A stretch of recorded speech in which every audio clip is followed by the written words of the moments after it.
Hi, I'm Kristen Anderson, and my pronouns are she, her, and I am the branch manager here at the Ashland Library, and this is Read This for May. And because we usually talk about banned and challenged books in October, but the thing is that for National Library Week, that's when the ALA publishes the most challenged books of the prior year. So we just in the middle of April, received the most challenged books of 2023. And to clarify definitions here, we talk a lot about banned books, but in the library context, a challenged book is when a patron or staff submits a formal complaint about the inclusion of an item in the library. And in our system, that means then the director needs to review it and make a decision about its continued inclusion in the library, where it maybe could be better shelved if that's a question. And that is what happens here according to our book challenge policy. So that's a challenged book. Banned and censored books are kind of at that next step after decisions have been made and books have been removed or altered, and we're not going to get into that, but that's why we talk specifically at the ALA level about challenged books, because that is the more easily countable element. So when they're challenged, it doesn't necessarily mean that they are removed from collections. And I also wanted to frame this list because there is quite a bit of misinformation about these books out in the news media, depending on, what media you consume. And some of the statements about the books that I'm about to talk about is that librarians they're in children's areas, or that librarians are advocating that they be provided to young children. And every book that I'm going to talk about is a book that I personally, as a librarian, would not hesitate to, depending on what a teen said, give to a teen. But it's not the sort of thing that I would say, this is the book for you, 8-year-old. So I think that's really important when we talk about children's services in libraries. We talk about birth to car keys and actually beyond, so 18. 18-year-old kids developmentally very different from babies, and there's a whole range of books and media that they consume in that period. I think one of the quotes that I really like, and at one point I thought it was Judy Blume, but I just looked it up, and it is actually Tim Burton, and it is, remember that kids are their own best censors. I know when I was a child, if I was reading something that made me uncomfortable or I had questions about, those are things I would do. I would ask questions, I would learn, I would inform myself, or I would be like, ick, I'm not ready for this, or this is too scary, which is sometimes what would happen because I was a Stephen King reader. And sometimes they were legitimately too scary for me. And one today, the orthodoxy today might not be that middle schoolers are best served by reading a lot of Stephen King, but I was Gen X, and that's what we did back then. That's how we rolled. Teen fiction was less robust in that era. And I will kind of specify as I'm talking about these books, which ones were published specifically for adults and happen to also be read by teens, and which ones are specifically designed to be read by teens, because that is an important distinction as well. The other framing statement I wanted to make is there is a theory in reader's advisory, librarianship, education, and the author of this theory is a woman named Rudine Sims Bishop. And it talks about books as windows and mirrors and sliding glass doors. And the idea that children and teens and adults need to have all of the access to all of those things to become, like, to learn and become, to learn about the world around them. So a mirror book is a book that reflects your own experience back to you. And a mirror book might be different for me than for another person that you picked off of the street, right? So any book can be a mirror or a window book. It's not just like, this book is a mirror book because I am the way I am and the main character is the way the main character is. So the mirror books reflect my experience back to me, and those build self-esteem. And then the window books allow me to see the lived experience of people who are different from me. And that builds empathy. And the sliding glass door extension is a kind of extension of the window book, and is that idea that sometimes window books can be so immersive that it's kind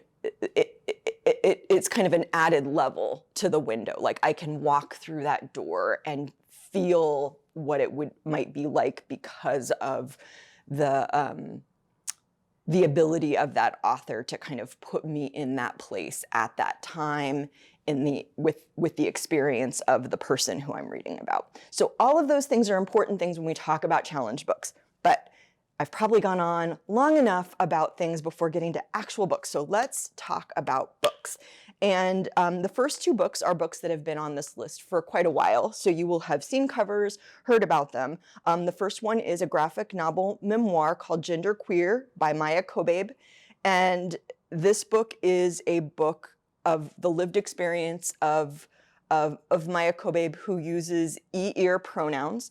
And it is about their experience with exploring and learning about their gender identity. And as a graphic novel, there's pictures in there. And this is one that has made people uncomfortable. It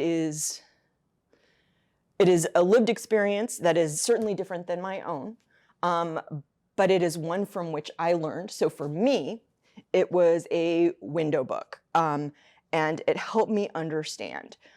There are also young people who are exploring their gender identity for whom it is a mirror book and also important. This is a book that was published for adults, not for teens. It is not at this public library in our teen collection.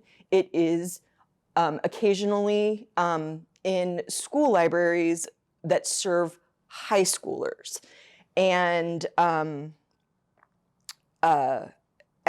part of what put it on radar to be purchased is that it won an Alex Award, which is an award that the ALA puts out every year for books published for adults that are of high interest to teens. The second, and I promise I will be faster about the rest of these, it's the kind of getting us going on what we're talking about that is the hardest part of this, talking about these specific books. One other thing, these are not often the most popular books for our teens. Like, just because it's on this list is not like, this isn't a book that teens are reading like 100% all of the time. These are books that teens might want sometimes. We would like them to continue to have access to, but this is not a highest circling list by any stretch of the imagination. The second book is All Boys Aren't Blue. It's also a memoir. It is written by an African-American man who is gay named George M. Johnson. And it is a discussion of his lived experience as he grew up as a gay boy, teen, adult. And I think that it also could be a mirror window book, as all of these can. For me, it is a window book. And what I learned from this is something that is going to become important as I talk about the next book, which is that without adequate modeling of norms and positive consent, he did some pretty dangerous things as a kid. These things are not made to sound like they are things that you should aspire to do. And I think the important takeaways from this book are you can engage in those behaviors, even if they're dangerous, be grateful that you made it through, and thrive as an adult, which is an important message if you're reading it as a mirror book. And the important message, I think, from a window book is that there needs to be some support for kids who are going through this so that they have some better ideas of what is safe and what is dangerous, because he did do some dangerous things. And that is why the third book, which is called This Book is Gay by Juna Dawson, is important. Now, this book is so if a child came to me and asked about a book about body changes and things like this is not the book I would give to them. This is a book that's intended to be for teens that does some of that fills some of that gap that was needed by All Boys Aren't Blue. It is a book that kind of talks about sexuality in all of its kind of varied forms and helps create some sense of what safe and healthy sexual exploration might look like at that age. The next one, number 4, is a classic, The Perks of Being a Wallflower by Stephen Chbosky. And again, this is one that was made into a movie. It is sometimes read, but this one's been around for decades at this point. It is considered a teen classic, even if you've never heard of it. And it is there is a gay character. I think the thing I've started doing and forgot doing here, which is many of these books you will notice have queer identifying characters. Notice that pattern.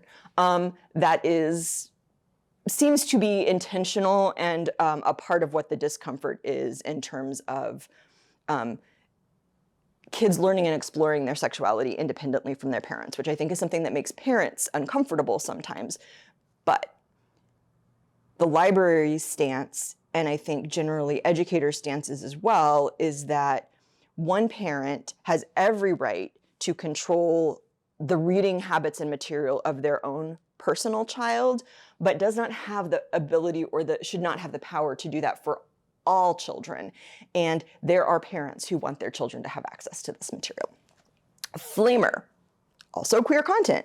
This is a coming-of-age graphic novel by Mike Curato, and it is a boy exploring his sexual identity in a graphic novel format.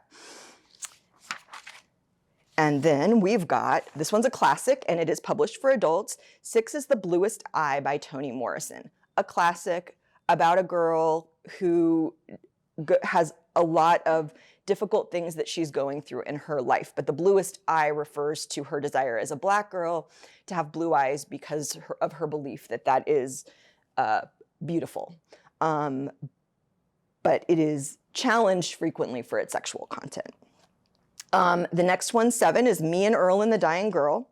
That one's by Jesse Andrews, also been around for a while, also made into a movie.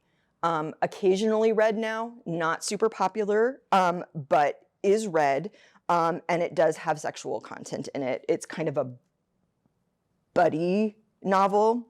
The next one, number 8, is Tricks by Ellen Hopkins. Ellen Hopkins writes novels that are incredibly thick, but that are delightfully, like every page, because they're novels in verse, so every page has not very many words on it. They can be amazing books to give to people who are reluctant readers. They're also amazing, amazing, amazing as mirror books. And her books typically deal with things like drug addiction. Tricks, as you can fathom, there's drug use, there's teen prostitution, there's lots of difficult content in this, but it isn't glamorized. It's not to make it look fun. It's to help, it serves to help some kids see teen and to see themselves in mirrors, and other kids to maybe see it as a cautionary tale. It does not make it look like you want to be I haven't read Tricks, but I've read some of her other books like Crank. Like, it does not make meth addiction sound fun. It does not make you want to go out and do that too. In that respect, it's a really helpful message. Let's Talk About It, which is A Teen's Guide to Sex, Relationships, and Being a Human by Erica Moen. Again, this one's kind of like This Book is Gay, but more broad in focus, and also very specifically for teens, not for children. Children's books about body changes, puberty, those sorts of things are very, very different from the kinds of books you would give to teens. And the final book is Sold by Patricia McCormick. This one's also been around for a while.